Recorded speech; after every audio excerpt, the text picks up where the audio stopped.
Okay, it's 6:30. I'll call this common council meeting to order, this special common council meeting to order. First item of business is agenda approval. Is there a motion to approve the agenda? So moved. Motion by Foodie. Second by Chapman. Any further discussion? Seeing none, all in favor? Aye. Opposed? Carried. Next, we have presentation from Baird Financial. At our last planning commission meeting, we've had a couple developers that have inquired about developing in the northeast corner of our town and possibly forming a TID district so that we can maybe help them with some incentives.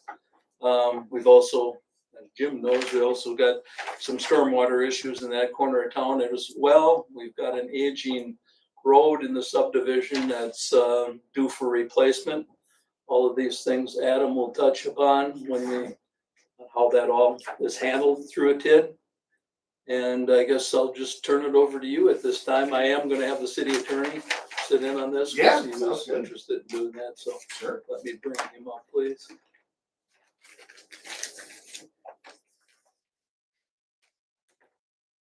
I'll let you introduce yourself and Sure.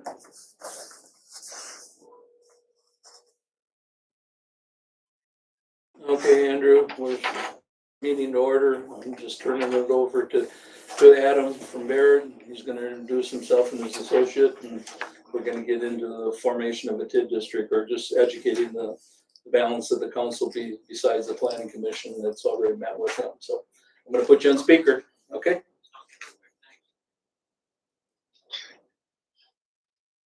Okay, Adam. All right. So I'm Adam Rico with Baird.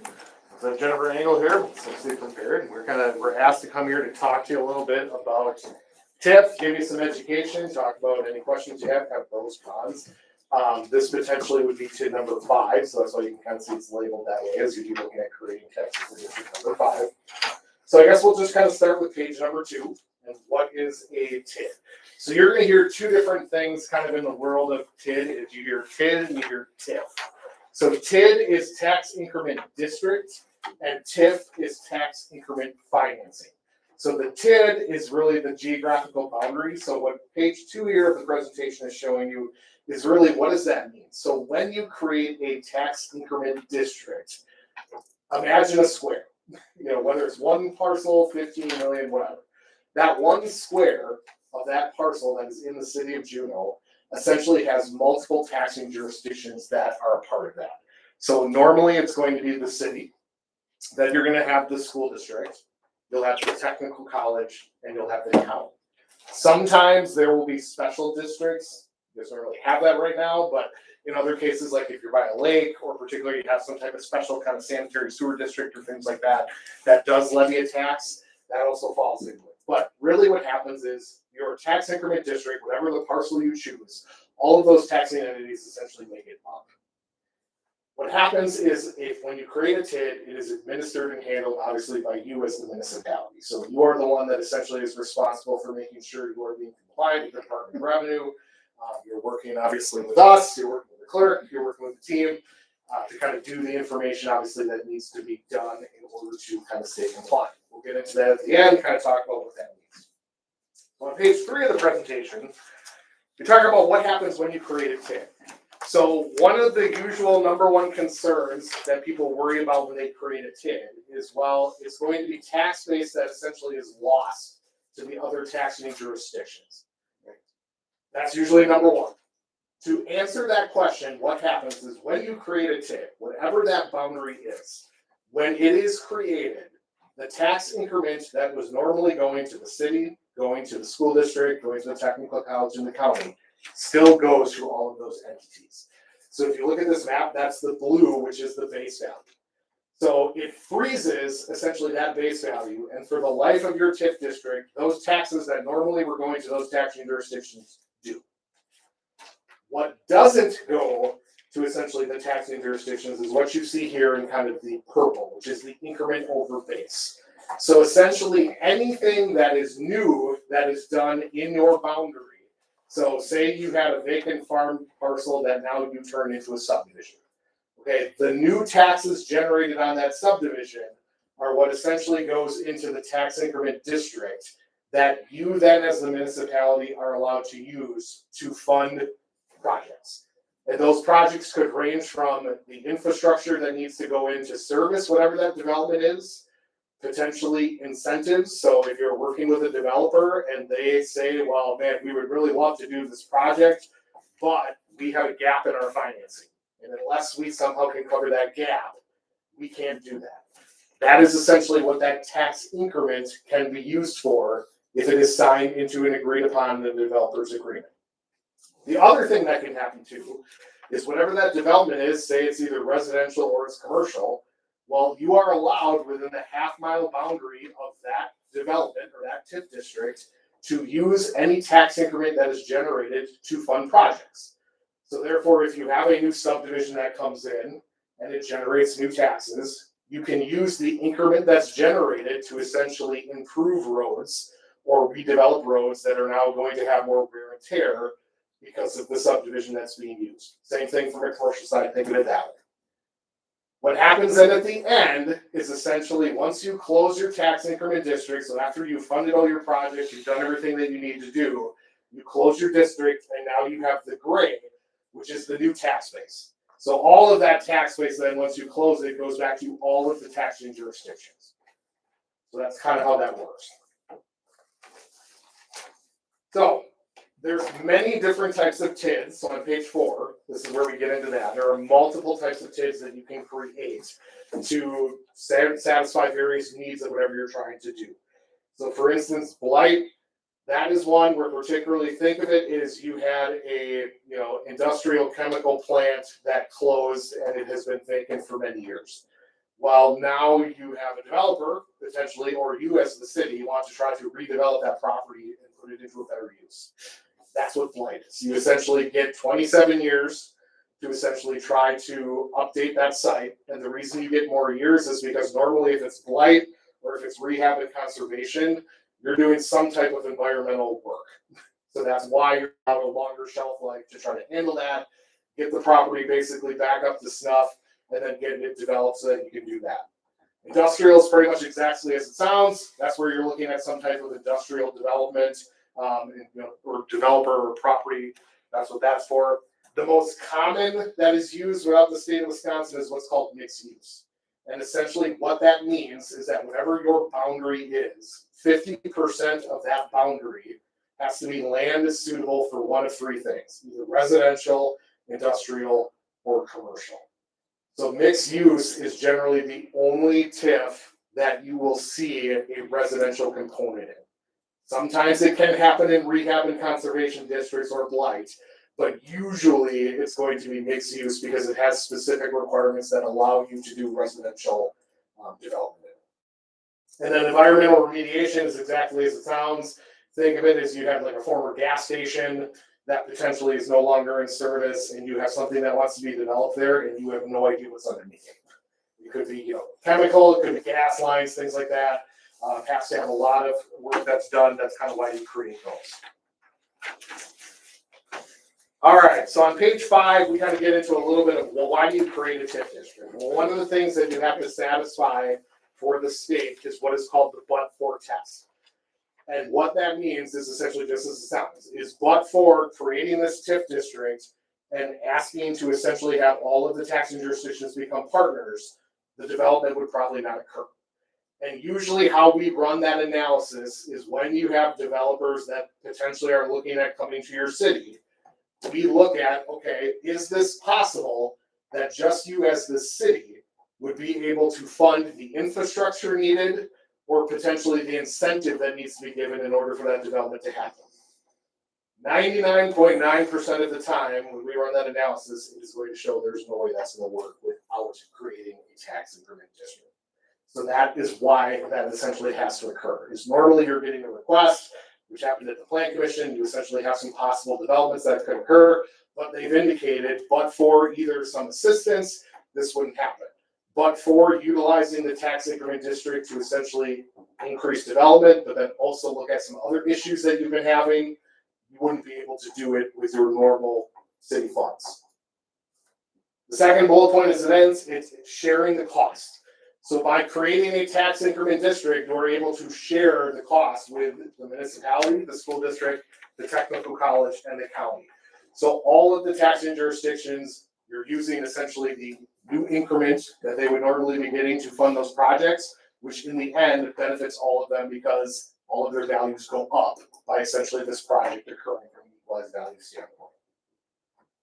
The tax increment revenue is based on the full tax rate to offset the TIF project costs. So again, whatever project you're putting in, that new increment you're essentially getting, which then directly then is used to cover the project. So if that new development needs a road, the taxes that are generated from that essentially go to improve the road, instead of having to spread that cost amongst all of the taxing jurisdictions or essentially the entire city. Big benefit again to them is once the TID is closed, all the overlapping taxing entities benefit from the expended tax base. On page 6, we get into the equalized valuation test. So, as part of state statutes, you are not allowed as a municipality to have more than 12% of your equalized value be in TIF districts. For you right now as a city, you only have one tax increment district, that's it, increment district number 4. So as you can see there, that increment value of existing TIDs, that's pretty much what that is. That is your only tax increment district that you have there. So right now with that equation, with your equalized value of about 205 million, your limit is about 24 million. You have 18 million currently in your TID number 4. That leaves you with about 5.9 million of capacity to essentially either create a new district or do some type of amendment to TID number 4 if you wanted to bring in new property. On page 7 here, you can see specifically what we just talked about in regards to TID number 4. So TID number 4 was created in 2018. It had a base value of $7.4 million. It currently has a value of 26. So through the life since 2018, it actually has generated $18 million. So it's doing what TIF districts are supposed to do. By creating it, you're essentially using it to fund infrastructure and projects to bring new increment into the district. That is what it is doing. So on page 8, this is essentially some of the initial conversations we had with city staff, was that there's the potential, as you can see there, for all the parcels that are kind of highlighted in that light green, are ones that potentially over the next 20 years could be developed into something. Primarily the conversation has been residential at this point. So that was one of the things that was kind of asked of us was, well, okay, if these parcels that have been identified, potentially could they go into a TIF district? What would that look like? What would be the process? What would be everything that obviously the common council would need to consider? So what we did then on page 9 is essentially looked at, okay, one of the requirements for a tax increment district is that you have to be contiguous. So as you can see on that previous page, you've got some parcels that are kind of spread out. They don't actually connect. So in order to do that, you essentially have to find a way by connecting parcels and putting them into what potentially would be your tax increment district. So we identified about 28 parcels, and the reason we had to do that was because one of the requirements in mixed-use districts is that if there is the potential that you have any possible residential development that could occur, there is a requirement that 35% of that boundary cannot exceed what is called newly platted residential. And the easiest way to explain that is if you have a vacant piece of land that has not been subdivided or is currently assessed as something else, once it is changed to residential, that is counted as newly platted residential in the eyes of the Department of Revenue. So as you can see, those parcels that have been highlighted on page 9 in kind of yellow and green, what that is showing is that in order for that to work, 75% of the parcel, which is the ones in yellow, or essentially the green is 50%, is what we're saying would be land designated for newly platted residential to meet the 35% requirement. So you can see by doing all of that, we have a total acreage of about 213 acres. The newly platted residential, which is the yellow and the green parcels, comes to about 72, which puts you right at about 33%. You're under that 35% requirement. So if you would want to essentially put residential development on all of those parcels, you could, as long as you kind of maintain that kind of percentage calculation. And then we have to essentially add parcels in. So that's why you're seeing In order to develop those, 1, 2, 3, 4, 5, 6, 7, 8 parcels, we have to add in almost 20 parcels in order to kind of balance out to meet that requirement. That's why the math is so big. So, what I did then to kind of showcase you is on pages 10 and 11, this is what shows you the proposed map. And again, this was just kind of a starting point. There can obviously be future conversations. This is something that you would want to move forward with as a city. But this kind of shows you what that boundary would look like and how you essentially do that. Now, one of the things we try to target, essentially, when you're trying to meet those requirements, is if there are city-owned parcels, county-owned parcels, anything owned by the DOR or the Utility Commission, that is a benefit to put those into the TIF district, because obviously, as municipalities, you have a zero tax. You're not collecting taxes on those parcels. So that is not money that is being lost, or lost, because that's one of the arguments you'll hear with TIF as well. It's either being deferred or they're not going to get it. That's why we try to choose those parcels. So we did look for a lot of parcels that either were owned by you as the city, you by the county, you as the county, or potentially the Utility Commission, to try to make sure we can make that boundary work. That way, that also helps with your 12% requirement, because then you're not picking parcels that have value and would obviously elevate you above that 12%. So that was also some of the kind of the method to the madness there of why that boundary is the way it is, because we tried to specifically target parcels that were owned either by the city that then could be used to get us to the parcels that potentially would be developed in the future if you would so choose. On page 12 then, we get into kind of the process. So if this would be something that the city would want to take on, this is primarily what happens.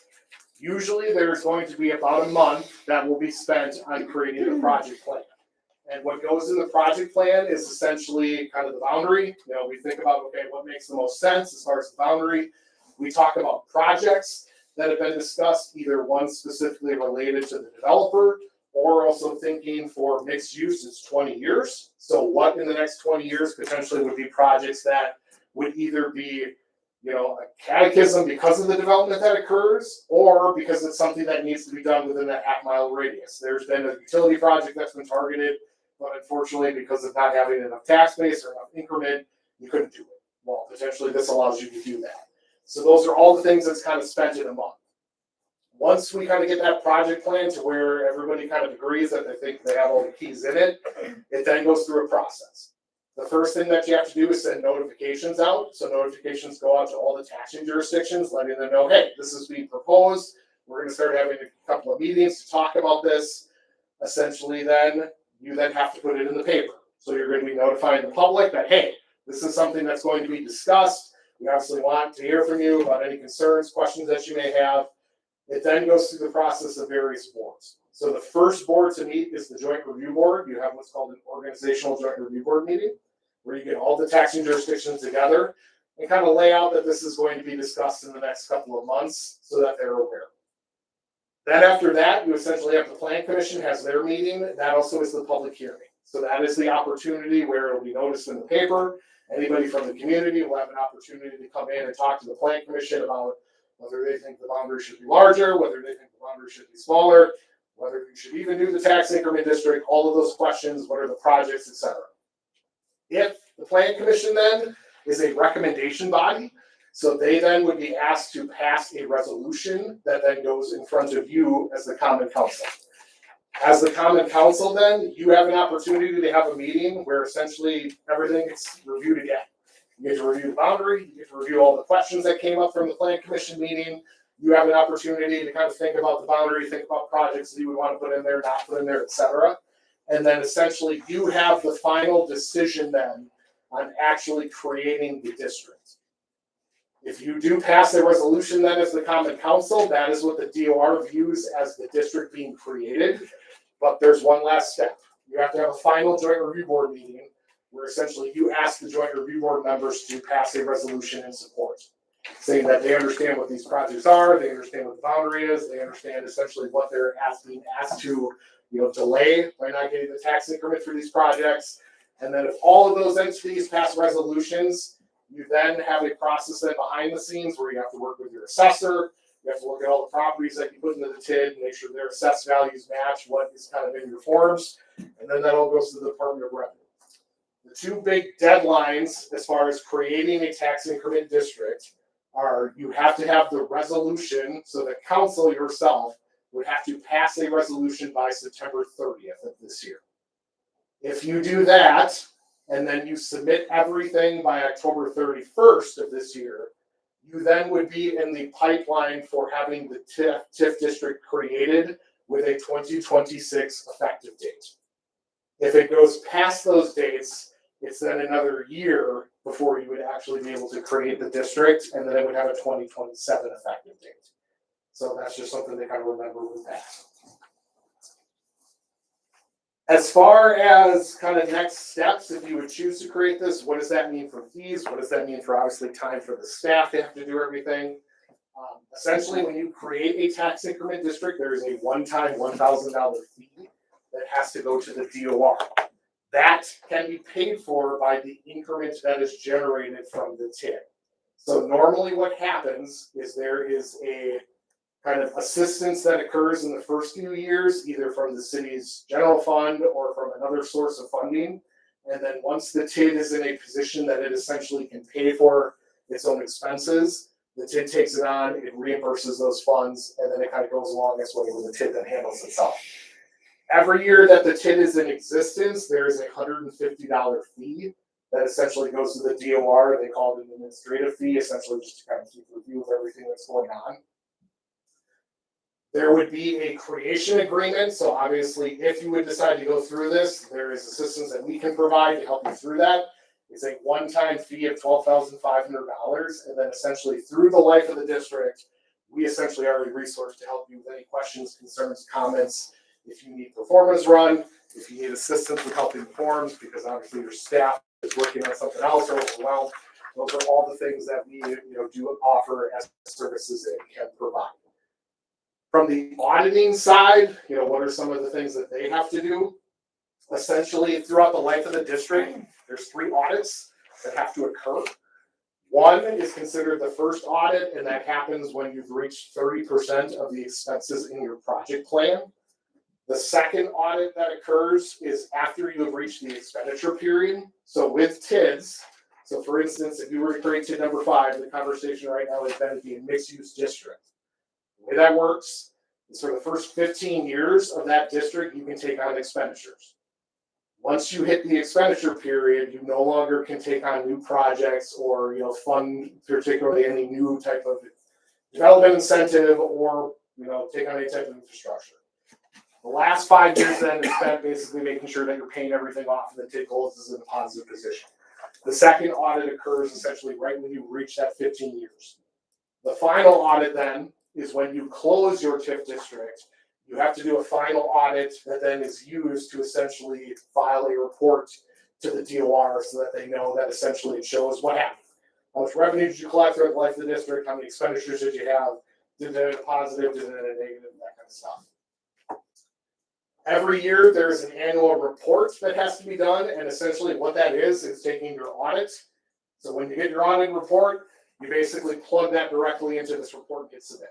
So you look at the expenditures, the revenues, and then it asks you to kind of estimate, okay, into the future, what do you think is going to happen? And that's where we can assist with that. We can run performance to kind of look at what we think the future is going to look like. Again, you're estimating. So it's not something that you're held to, but they just want to make sure as they're reviewing it from the DOR that they continue to kind of look at that. That's due every July 1st. So every July 1st, essentially, as the TID's created, you have an annual report that's done. That's kind of that process there. Is that a separate report for each TID? Yes. So every TID that you have essentially has its own audit and has its own annual report. I'd like to add something. Yeah. If you wouldn't mind. Yeah, for sure. I did speak with the auditors in regards to what this all entails for the city of Juneau. So, every year, they're estimating between $1,500 and $2,000 just in annual audit fees. The annual TIF comps, which he was talking about, those run about $2,000 a year per TIF. The periodic TIF audits are required, but the timing of the first one is dependent on when 30% of the planned project costs are spent. The cost of that audit is between $7,500 and $10,000. So I kind of wanted to, I didn't want to interrupt you, but this is you know, besides you guys, I mean, I work with the auditors a lot on this every year. It is time consuming. Even though they give me the information to plug in, it does, you know, it's not as always as simple, you know, so, it does take you know, watching, you know, activity and things like that and making sure that the numbers are semi-accurate, even though, you know, we work together, them and I. So that's what I wanted to say regarding auditors. So I do have some other questions, but Yeah. I'll let you continue. No, that's pretty much kind of hitting the end of it, so. So Okay. what was your annual total, Megan? So annual for just their fees, for them assisting is 2,000, and then the comps are 2,000. So you When you got, say comps, what do you mean by comps? The annual TIF comps. So we get a book every year. So we have, like currently we get a book that they give to Financial us. statements. Okay, Financial statements, yeah, so, you know, we get that now with TIF 4, Yep. so. Yeah, so roughly, you know, it could be 4,000. 4,000 fixed every year that we're gonna plan No, paying. that's, well, I mean, Before we reach their the fees 30. increase every year, you know, so you Well, never really know, but that's what her estimate was, and then, like he had said, the 30%. So we could have an additional audit, we don't really exactly know when, from what it sounds like, but the Mhm. first one is at 30%. But Barrett's fee of 12,500, what'd you say? Yep. Your fee? That's a one-time. That's a one-time one-time, fee. all inclusive. Correct. Doesn't make any difference if she calls you 100 times, you're not gonna charge the city anymore. But we Nope. still have to go through the audit for the Yes. TIF comps. Yeah. So, yeah, there's nothing that's completely different. Right, and that's paid, and that is an expense that is a TID eligible expense. So if your TID, again, is in a positive position, when we run a pro forma, we'll account for that. If you decide to go through with it, we account for that as an expense. So there's an administrative expense section where essentially we would budget in every year that you're gonna have either that or, you know, we can also try to estimate, just as you said, when you get to that So point. those costs would be covered by TID increment. They would be covered by increment, correct, until, but again, at first, you're gonna be Yeah. covering it by another source. Yeah, of funding, so I don't every- wanna- I guess that's kind of my I don't- concern too, is, you know, these upfront expenses, you know, have a lot to do with, you know, I work with Baker Tilly and how the general fund is going to support Mhm. a whole nother fund. So, you know, tentatively, it could be more in fees paying the auditors because I'm gonna need assistance with that and he Mhm. can't help me do that. So just keep that in mind. Now, if we would use money from our CDA account, Mhm. we're very liquid there. We don't really have any ongoing projects other than something like this that pops up. It would basically use almost exclusively in the industrial park, but we're pretty good out there right now. With these, if the CDA would advance money, CDA could get repaid through the TID increment. That is typically how we work a pro forma, is yes. So We'll look at, these costs she's talking about could be covered through there, so. and then the intention would be that, yeah, as projects occur and increment creates, once you have increment that's generated, it then reimburses the funds that essentially have been. Yeah, increment doesn't get created overnight, but Right. But like No. you said, as long as the real attractive thing of starting a TID is if you've got some potential developers to Yes. start providing some increment Yep. in your TID. And that's some of the things that we would definitely recommend as far as when you enter into development agreements, that they understand that before they get their possible, whatever incentive you would give them, whether it's, you know, you put in infrastructure or you're gonna give them some type of pay-as-you-go financing, which is the number one tool we recommend you use. A lot of the ways you can try to enter in those development agreements is before they would even get paid, you have to be able to cover your expenses. So just as you alluded to with the concerns of, you know, having to be able to cover for audits or any type of reviews, it's put into those development agreements that increment first goes towards administrative expenses, and then whatever is left after that is truly then what is available for projects or to types of development. I have another question as well. Yeah. So who submits the publications and covers the costs associated with that? So the publications are, Because that's part of our There's quite a agreement. few. Yep, so that's part of our agreement for the contract, so we actually have templates that we will work with you on and essentially create them for you. And then we'll figure out the date, you tell me the time, the place it's gonna be, we put all that information in, and then essentially, yes, that is then the city then submits that request, which then becomes part of those eligible expenses. You can charge that to the TID, and then that is what's covered. But we have templates for all of the resolutions, we got templates for the agendas, we got templates for the notices that we can give you. And basically, you check it to make sure we're not misspelling anything or doing anything wrong, and then you hit submit. So I mean that, but we would still, since we have public hearings, we would still have to notify all the people within 1,000 feet. No, so with this, that does not, you do, the only thing you have to do is put a letter, you have to send something to the taxing jurisdictions, and now that has changed. You no longer have to send that via first class mail, you can just send them an email. That's something the DOR just changed, and then the public hearing only has to be published in the paper. If it's a blight district, that is the one that triggers, you have to send an actual letter to every Yeah, I single don't, person. that would be. Yeah, Okay. no, so for mixed use, it's just something that has to go in the paper. So then I have another question. Yeah. So, so who does the engineering? You know, do you hire like an engineering firm? Do you work with someone local? And is that included in your cost, or is that one of our costs? So as far as the maps, we've gotten pretty good at being able to create those, so we don't have to use an engineer for that. The legal description would be the one thing that either we would ask an attorney or we would ask your engineers to put together, just because that's an area that we don't specialize in legal descriptions. So that would be one of the other costs then that would be needed. Outside of that, there is a legal opinion that has to be done, that your attorney has to do. We have templates for that we can give the attorney unless they have one that they use themselves. But those usually are the two only other outside things from the project plan that would be somebody else, just because you want that expertise. Okay. I don't know if anyone else has questions, but I do have one other, and then I will be done.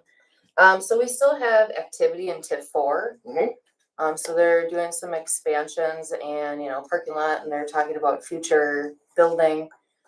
So what happens if we create an additional TIF district and we expand, which they're planning on doing, and, you know, the company over in that TIF district, you know, they have accumulated and they're still accumulating. I'm sure next year it's gonna be higher without additional building. What if we get into a predicament where, you know, we're at our 12% or close to the 12%, or, you know, what do we do then?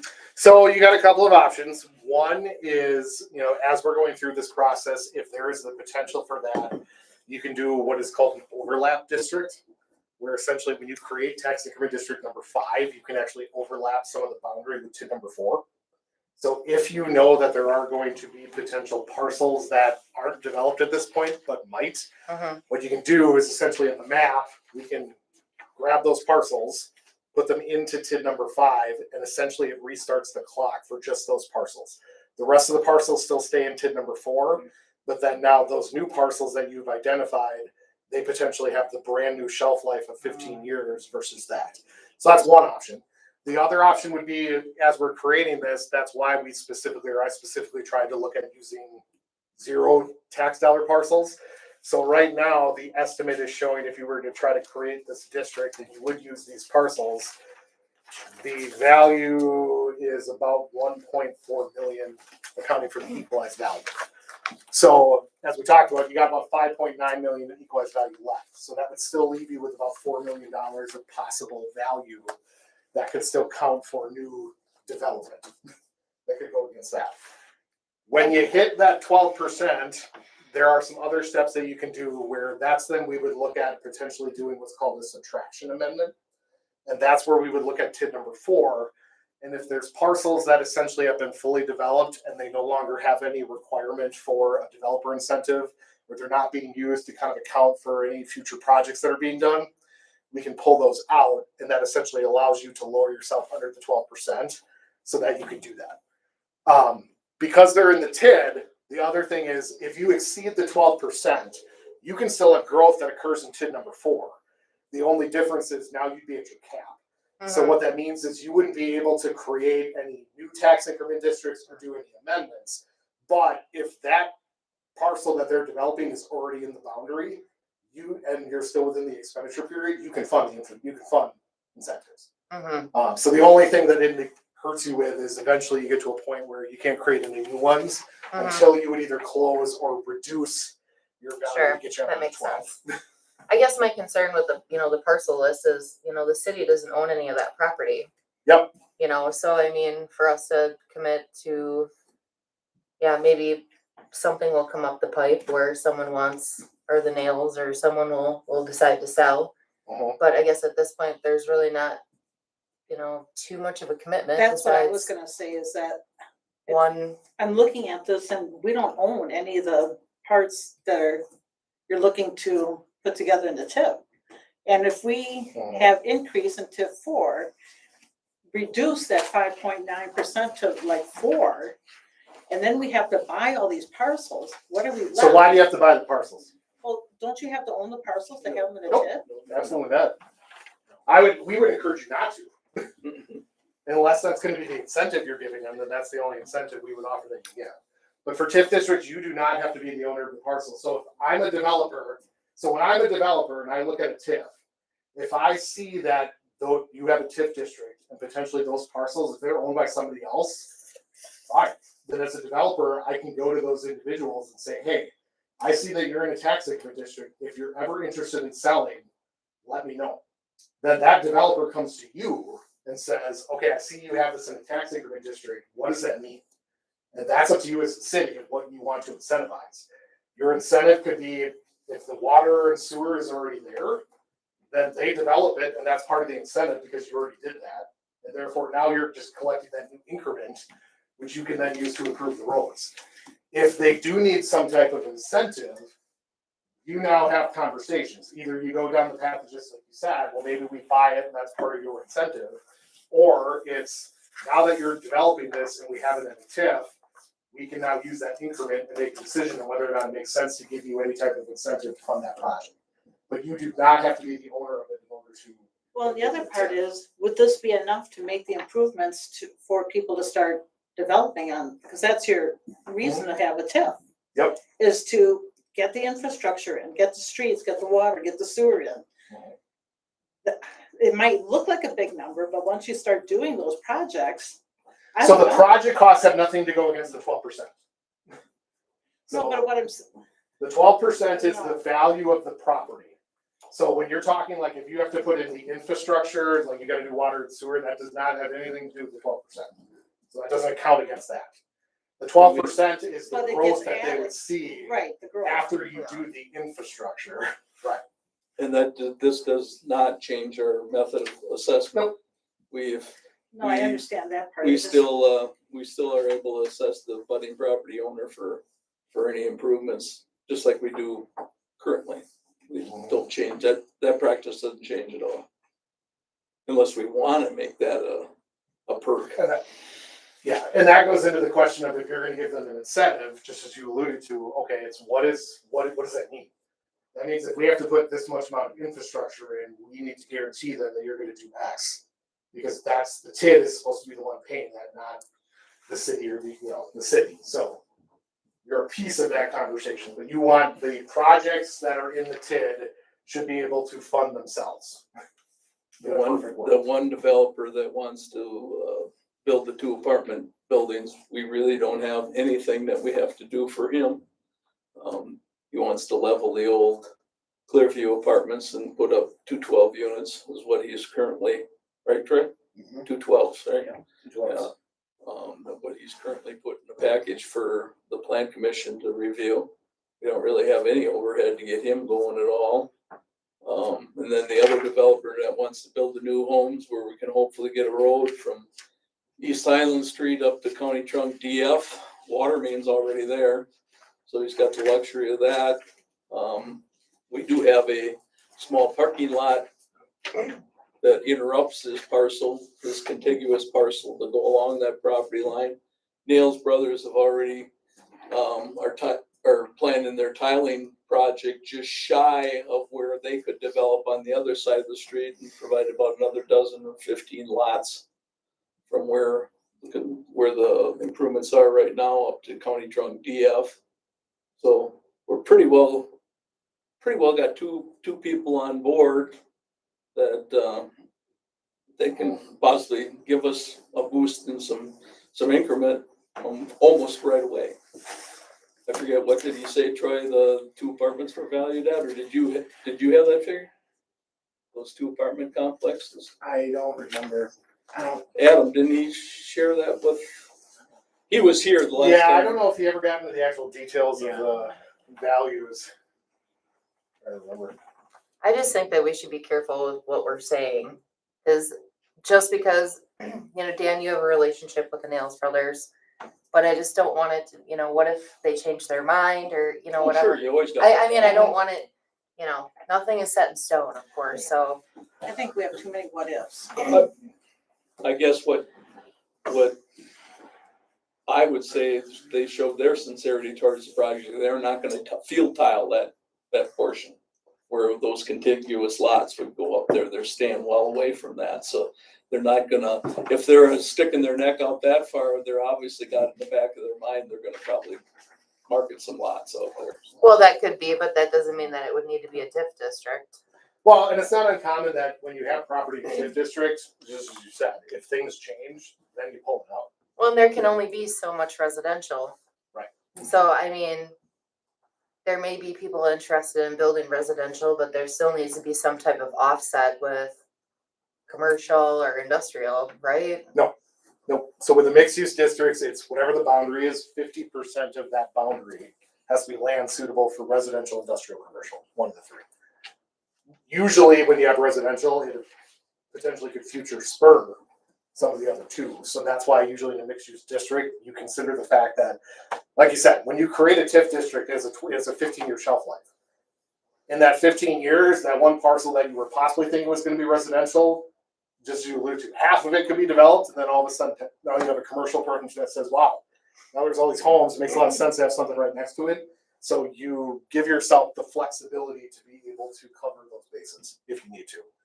Or unfortunately, if it doesn't work out, then that's when you have the conversation of, if the TIF isn't needed, then you close it. So that's because that's the statute. If the statute is whatever you were planning to do doesn't actually happen, and there really isn't any other possibility, then you have a statutory obligation to close the district early, because then it's not happening. Is that a possibility with TIF 4, seeing as we're only into it 8 years? I mean, I don't know what development needs to be done yet, or where. Well, Whiskers, they're still looking at expanding and doing Yeah. things over there, and they're in the TIF. But we don't Is have it any capital outlay for the city. I mean, we pay As them, a city. we pay them an annual incentive. Right. They get, an annual incentive through CDA for the next 8 years. So the possibility of closing TIF 4 would not be for at least a minimum 8 years, another 8 years. Mhm. What's the life on that right now? 20 years is not really a life. No, but where are we at? We just started. 2018. 2018. Yeah, 2018. Yeah, I don't think that would be something that No, it wouldn't be ready. I mean, honestly, if anything, I would look at expanding TIF 4 to include, by Cross Street, a lot of people have been interested in, That makes a lot more sense, I think. buying, and, someone just contacted me recently about, building single family homes, but they don't want to build there because it's not part of the TIF district. It's close, but it's not included. So, but we have no improvements in that parcel whatsoever. We have no road access, we have no utilities. We got close proximity, but any extensions, as in the past, was always part of the developer's responsibility to get that done. So. The other thing is you said that where they want to build those 2 apartment buildings there, that doesn't meet the but-for requirement then. I mean, it sounds like they'd be able to go ahead without any help of a TIF, developing a TIF district. Is that right? He's asked for. He's, from the conversation with the planning commission, is he has an issue with his, and that would be the questions you'd have to get into him, is there's financing. That's one of the requirements. is- Yep.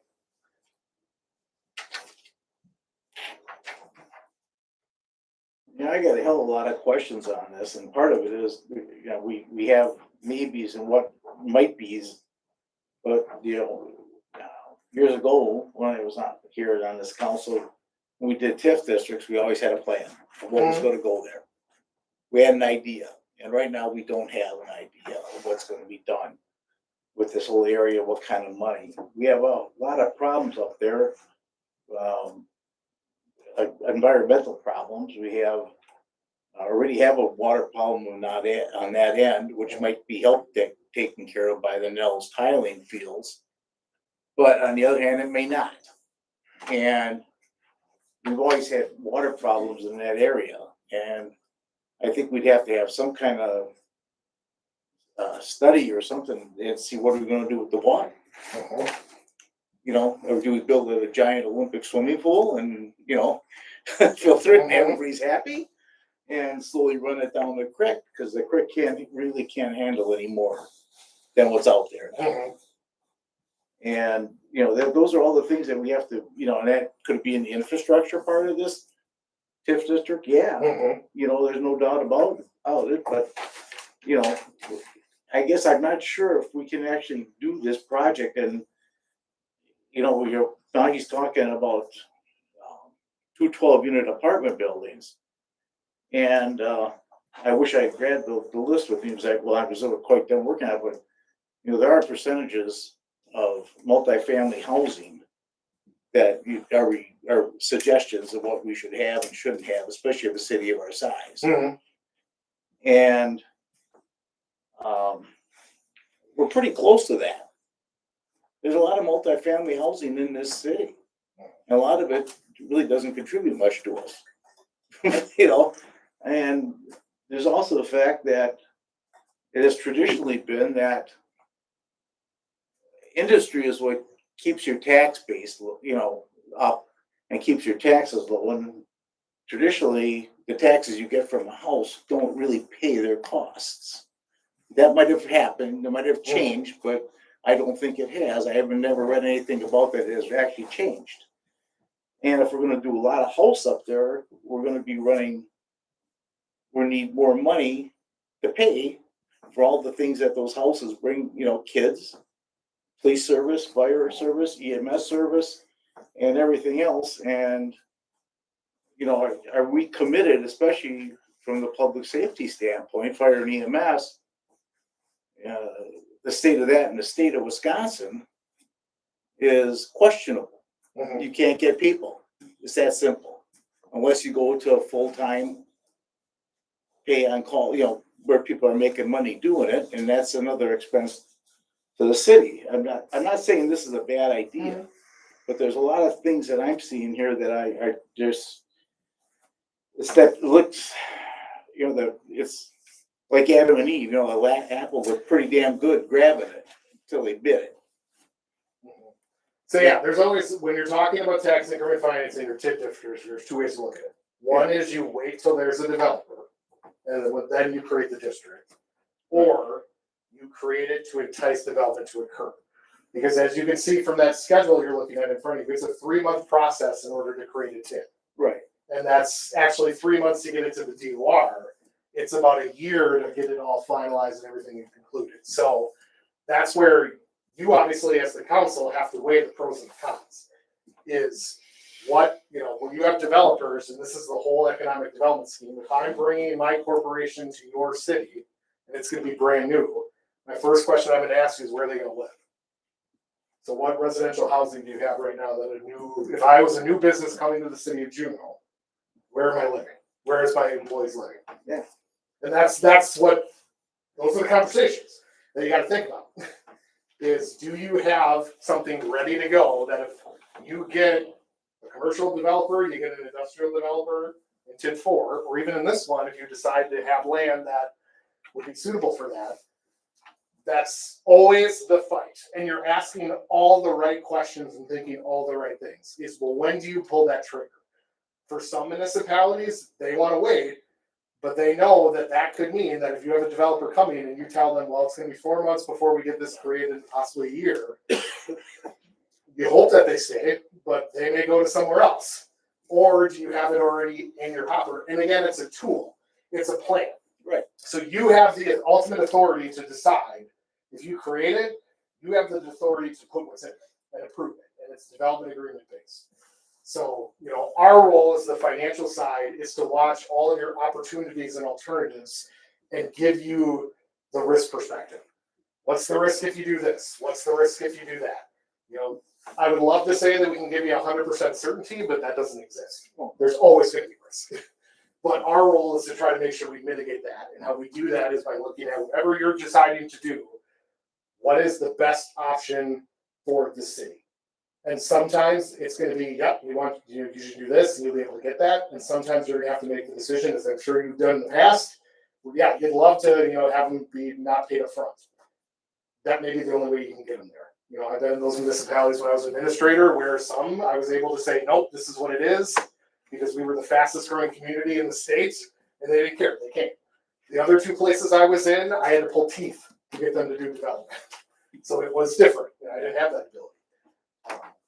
And the builder of the 2 apartment complexes, he's done his homework. You saw that, what he provided there. He's gone to the county and what have you, and they assured him there was definitely a need. You see every other community here building more than 24 units at a crack. I mean, you look behind Walmart right now, that's got to be about 100 units that are going up in Beaver Dam or whatever. But that's one thing that looked good, that at least he's got the lot. He ain't gonna walk away from it, I don't think, unless he puts it up for sale or something like that. So, he's kind of on the hook for doing something. He's in the process of arranging for the existing operation up there to be leveled and filled in, and he'd be starting from scratch. And, he sounds very optimistic about getting something going and getting it going soon. So he was the one that, planted the seed as far as the TID, because he's working Fond du Lac County and has been successful up there, and then has utilized TID funds up there, or incentives up there as well. And Did he say what kind of incentives he needs? no, we're to the point where we the plan commission got to review his plans and what have you. And, but I think he understands how the game is played. There's no two ways about that. The other developer, most of those he built, I counted 7 single families and 2 duplexes. And the average cost of those homes are $350,000 to $375,000 for those homes. So with 3 homes, you got $1 million worth of tax value right there. So, so and again, the big thing is, and what I see as a big benefit is, we got to get another road out of that subdivision, because we only got one way in, and we've got to get a second one up there. This would certainly provide some funding and whatever to help us utilize that. And like I said, the water main is already underneath the proposed road. At least then we'd be able to get a traffic pattern off of DF and not leave those people isolated, if there would be an issue down farther south. So. Yeah, and one thing we could look at too, certainly, is, and you brought it up, if there's other possibilities that are occurring in TID number 4, when I look at this map, I think TID number 4 is right. Across the city. It's right here, isn't it? The one that's, it's right. Yep. So potentially, you could look at doing an amendment, and we could go across and try to capture some of these, and then it would all be in TID number 4. It's not going to make, now that's where we can do some analysis. And that would go from the half-mile rule then, or No. So when you do an amendment, so whatever the new boundary becomes, your half-mile boundary increases. So, right, but how would you get it from that to the other parcels we want to do? So essentially, we would have to grab one of these parcels here to get across. So we'd be including one of these to start to get to these. So that's the analysis we can also look at, is, does that make sense? Because then you only have one. You got one TIF district, that's one, if you're worried about some of the cost of long-term accounting and things like that, we can look at that. We'd still have to play with the 35% requirement, because you got to mix your TID number 4 was mixed use. So now you still got to balance that. But we can certainly look at, if you decide to go through this, the process is pretty much the same for amendments or creations. What Megan's referring to is way down to the bottom of the page. Mhm. To your left, go to left, right, nope, too far. The brown and the blue and yellow. Yep. The brown is right now is ag land. Okay. That's sitting beside our public safety building and what have you. So that'd be the blue square, would be our public safety Yeah. building. Next to the orange. Yeah, so the goal would be, I mean, if you looked at, if we're talking an amendment, we'd cut across here and start to get some of this P1, which is public, so that has no value. Right. And try to work our way down as best we could to get to that. And then you would include that in your boundary. So that's where there's some pros and cons between amendments and creations, where if you do a creation, you can be somewhat cleaner in your map. Yeah. Um, But you also, but- oh, we already are in year whatever, so. But that's you're, the thing. that's the other thing you gotta consider too, is you're already 7 years into your expenditure period. You know, The other question I got, and this is more of a comment more than anything else, but right now we have the constant complaints about the water quality. And if we're gonna put places up there and everything else, can we guarantee these people good, clean tasting water? It's that simple. I got hit up on that again the other day on my street. It tastes like, tastes like chlorine and, oh yeah, we have to do it. And I guess the problem I got is we got all these little things and we're not handling the stuff we got right now. Mhm. And are we gonna exasperate those problems? Because, we haven't corrected the problems we have here. How are we gonna send these people good, clean water and guarantee they're gonna have good, clean water? And I don't think there's that cleanliness, but the fact that people can taste chlorine in their water, or they take a shower in the morning, it smells like you're in a swimming pool. I guess, And- Mac, I'll let you address that. It's a DNR mandate, so it's not anything that's gonna change real fast, so. Well, we're trying to work out things and we need to change filters in the well houses, which is a rather costly project. And the utility doesn't have the money. Yeah. They're looking at well, I think the first estimate we had was 200,000 a well house. Okay. But that's not gonna, there's no guarantee that's gonna change the No, situation. There's no guarantee. The DNR stepped in and said we weren't getting chlorine far enough out to the ends of our system. And that's the big kicker right there. It doesn't take a rocket scientist to figure out if you're gonna jack it up at the well buildings, the ones that are closest to the wells are gonna get a higher influx of chlorine in their water. Even what they're doing right now is barely sufficient, barely adequate for DNR standards at the far end of our system. So nothing that we're talking about tonight really has got any bearing on that problem at all. It's just a matter of finding some kind of remedy, whether it be flushing, circulation, filtration, to be able to correct that. It's got nothing to do with development or anything. Well, it does a lot to have to do with development, because those people are gonna want water. Well, They want, right now, we're working on a flushing system to Right. do more times a Right. year. But supposedly, according to the engineering firm, this should help. Okay.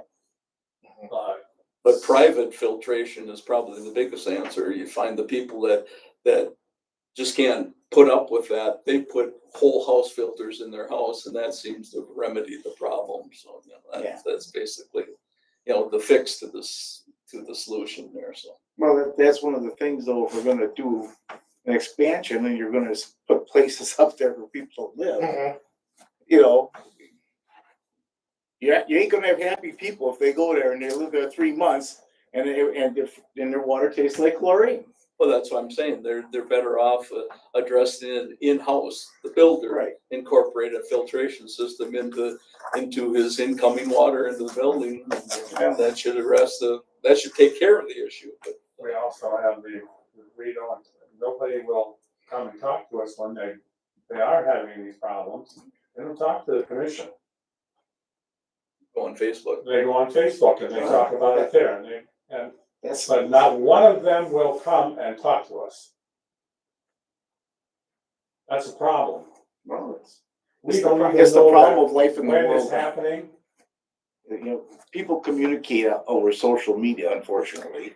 And, that's, that's life. And people are less involved than they have been in the past. And that's a fact of life. And there's not, until people want to, go to a meeting and do that, I guess, there's not much, the fact, the problem is there.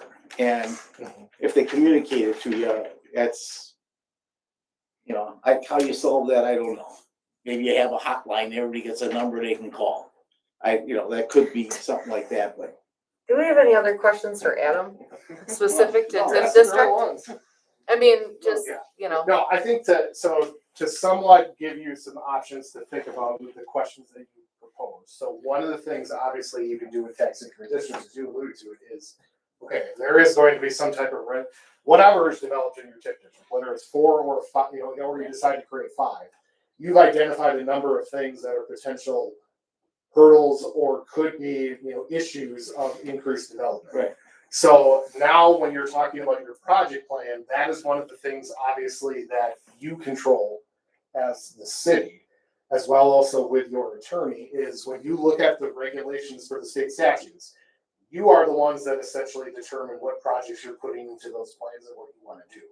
And so you have the authority to essentially allocate how you're going to fund that. So when you're talking about potentially something that is a citywide issue, you may be able to do that project, and then you can determine, well, how much of the TIF district truly could assist in that project. So you could have a study done that essentially is 3 prongs. Some of it would be funded by your general fund, which would be your everybody. You have the portion of your tax increment district. You could allocate some of that cost to it because it truly is a TIF eligible expense because it has an impact there.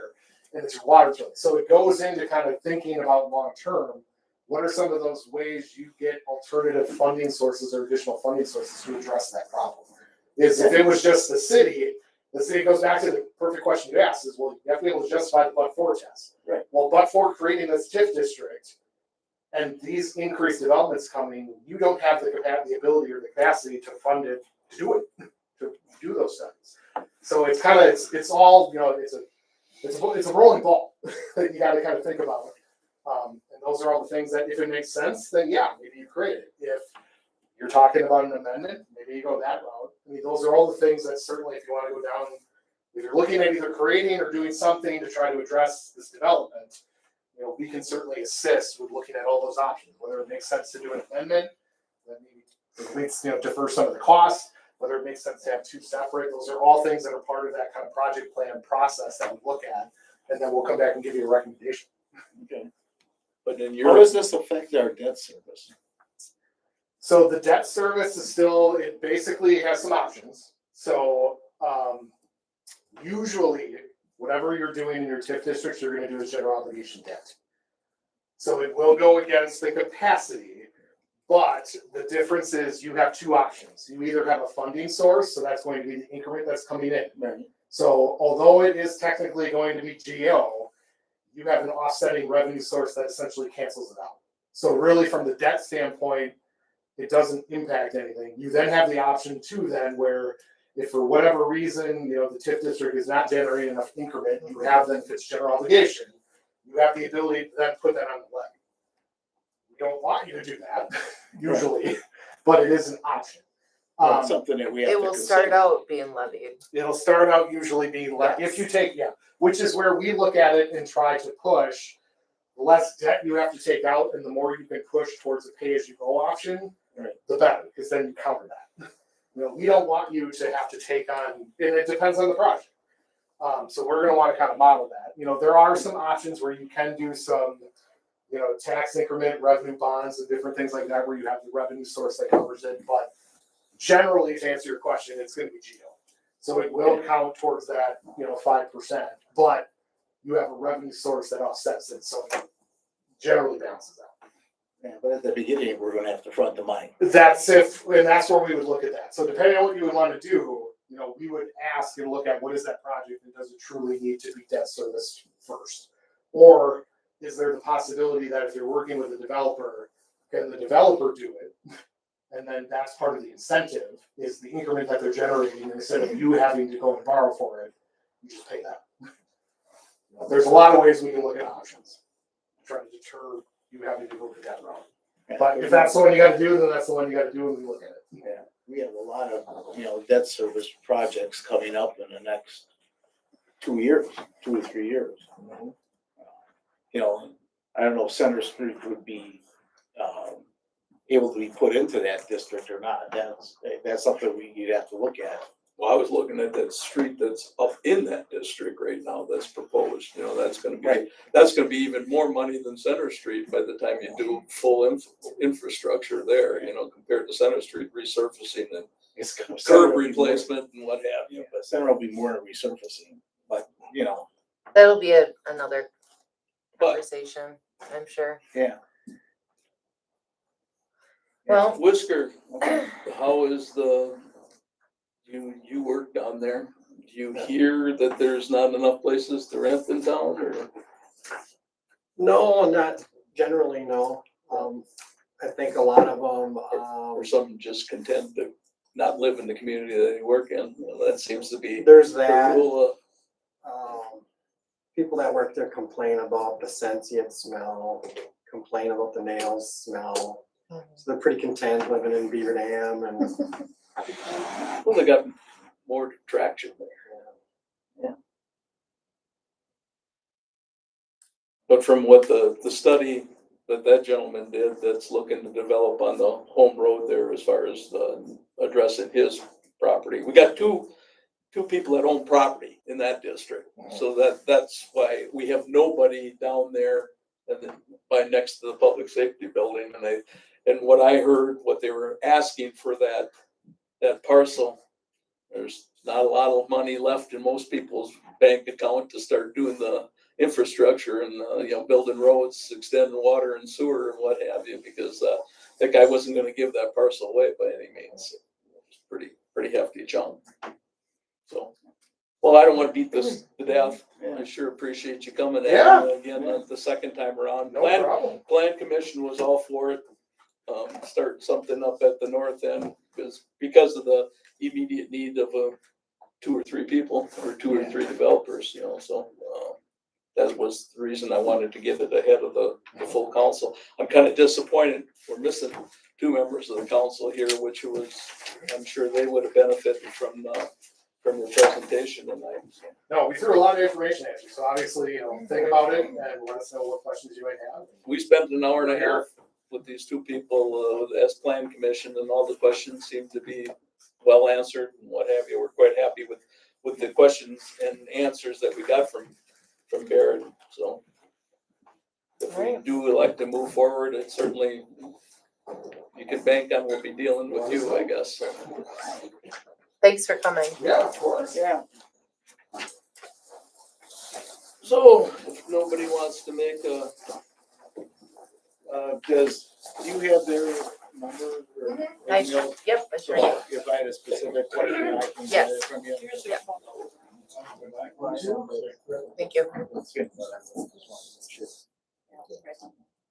I certainly wouldn't want to oppose this to just a third of the council being missing. So I guess unless somebody wants to make a motion, move forward, we'll just leave it die for lack of a motion for right now. I personally think it's a good idea. I think we've got the opportunity to get something moving forward on the north end. And I think, especially with the half-mile improvements, we can probably get all the way down to County Trunk DJ with a storm sewer extension, which is sadly needed. Even we don't get it past the Sensian property, that'll be a start for at least having some capacity. We tandem another pipe and that ditch might even be covered. We might elect to tandem one pipe alongside there, shift the flow of the water to the new pipe and then put another pipe alongside it. So we might not even have an open ditch up alongside that rec trail. We don't know that information though right now. Right. Yeah. But So I mean, I don't think that we should be biased at any point. I think it should just be voted on. If someone wants to make a motion, we should go from there. We need to just be careful on how, what we're saying. Can I ask, what are the improvements being done at the wastewater treatment plant? Because it sounds to me you're not getting the chlorine out far enough. It's water I know in plant. my own house, That's water plant, not wastewater. Water. Well- but still, what is being done? We have cut the amounts of chlorine down to the bare minimum. And, And I know I'm going off subject here, but and that's fine. they did one flushing. We're talking about doing, at least 2 flushings a year, probably more. will that help get the chlorine spread further out? Or what's the purpose of that? Well, we don't know what, What else to we're not try? putting that much chlorine into the system. And what we figure is happening is there's pockets of it that Are all of a moving. sudden let loose. Chlorine attacks the bacteria on the pipe. And we've got older piping throughout our system, and that's what it's focusing on. And when it eats that debris off the pipe, it goes down the line and you get the So residual it of hangs the out other. where the debris is. Yeah, that's the chlorine is to attack that. So I know our street was done not that many years ago with Street Life. You turn on our tap, you can smell the chlorine. Because you're close proximity to the wells. We You can smell got- it And here really, every I day. You got it both sides, Eugene. honestly. We don't I drink get- the water I get here so anymore. dirty. I've never smelled the miles once. That's crazy. No, I ours just is don't bad. think we should be expecting all the households to put in their own water systems. No, and that's always been the biggest I beef, mean- when we suggest that, well, we shouldn't have to do that, we pay enough for water and sewer the way it is, But We're this- trying, but the only trouble. This is isn't a that magic wand fix here, There's that's no way just to- not gonna happen. So the improvements are to the water? Water. What are the The improvements? wells, the filter media in the wells is what's gonna be Really? updated in the future and whatever, but right now, it's the DNR mandate that we had to step up the chlorine. If you remember 5 No, years, I. 5 years ago, you never had this issue, there was virtually, Juneau was complimented on their water, they have good drinking water, I drink it every day, there's no two ways about it. Yeah, it's the type of thing that this is not a science. They don't seem to know how to fix this when you're dealing, we're not alone. I mean, I've heard, since this really started falling on our plates, I've heard, oh, we got the same thing in Beaver Dam, we got the same thing in Horicon, we got the same thing in Mayville, so, I've heard those same complaints. yeah. We're looking at a different type of filter for the system that might not be as costly. But again, it's not a guaranteed fix. No, there's no guarantees. And other communities I've worked in, it just seems so strange. We have our water and sewer plant in one place. Columbus has it on 2 opposite sides of the city. Fox Lake has it in the township, the sewer, and we do the water in. I mean, is there something that maybe it should be split up? I don't know, but it just seems like. No, we have Jane, that you have a water tower, that's your reservoir for fire protection and capacity. And you try to put that at the highest point in your community whenever you can. So that's just a big water cooler that gets filled by 3 separate wells within our community. We alternate the use of the wells, pumping the water from the big workhorses right around the corner by you, up on Hickey's Hill. That's the one that does the majority of the water pumping. And then there's one up there where the old city hall was by Corn Alley, and then you got the third one down by the old fire station where the utility building is. They sequence operation and whatever, and that fills that big bubble up, provide water pressure throughout your community and capacity for fire protection and what have you. Pipes, like you said, no, that's already 25, 26 years old. That was 2001 when we redid Highway 26, so we're already 25 years. We first started allowing PVC pipe for water main, otherwise it was always cast iron pipe that we always used throughout the community. And that seems to have a more coarse wall, which the sediment and what have you gets built up on that, and that's the idea of injecting chlorine to keep that sediment clean and keep you a good, clean drinking water. But with that chlorine It injection, builds up more on PVC. no, there's the old let cast iron. on the old cast iron, Yeah, but and the that's all majority in of place. our piping is all cast iron. We just started using PVC in the last South Main Street, Highland Street, Ours is Oak Street. PVC, they put in PVC No, when no, we did that's- 26. No. That's not your water, They put in, they put PVC sewer pipe in for you. so why didn't they do both right away? We didn't allow it at that time. Oh, good We gravy. had cast iron, that was our standard. Yeah. And that was all a matter of opinion too there. It'd be nice, but there's no, I wish there was something, but I've sat in all those utility meetings, Jane, and I've heard, you know, we can try this, we can try that, and everything comes with a $20,000 plus price tag to study it and then try to implement it. And, we haven't been diligent on the water jetting as far as because we've been short staffed. we found out that for years, we weren't doing it correctly. The engineering firm told us we weren't doing it right. So now we're flushing according to the system they came up with. But we don't wanna flush the streets when it's plenty below zero. ice them over. Yeah, slow traffic now. And we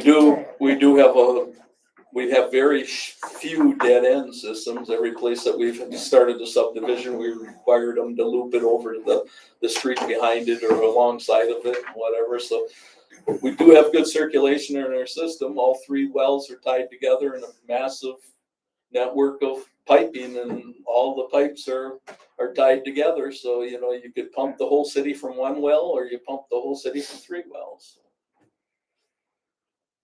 But like I said, it's not gonna be an overnight repair to get this, as long as they're gonna mandate us to keep pushing that much chlorine into it.